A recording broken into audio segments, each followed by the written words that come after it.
মাননীয় মেয়র মহোদয় সহ আমাদের সবার টার্গেট আমরা 6 ঘন্টার মধ্যে চট্টগ্রাম শহরকে এই কোরবানির আবর্জনা মুক্ত করব। 6 আওয়ার্স, 6 ঘন্টা। কারণ এখানে অনেক ধরনের চিন্তা ভাবনা নিয়ে অনেকে ঘুরেফেরা করতে দেয়।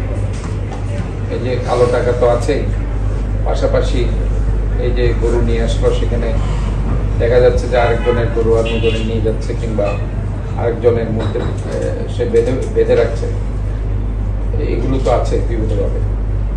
অনেক ধরনের সেখানে সন্ত্রাসীরা ঘুরেফেরা করতে দেয়। তো কাজে এটা একটা বিশাল চ্যালেঞ্জ।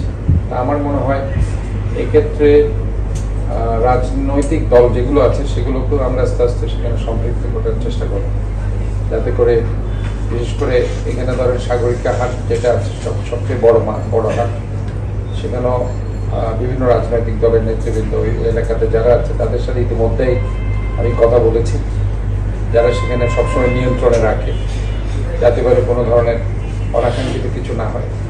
প্রথম সিদ্ধান্ত ছিল কোরবানি পশুর চামড়া সংরক্ষণের জন্য পর্যাপ্ত লবণ মজুত করে প্রয়োজনীয় প্রস্তুতি নিতে আড়তদার সমিতিকে অনুরোধ করার সিদ্ধান্ত গ্রহণ করা হয়।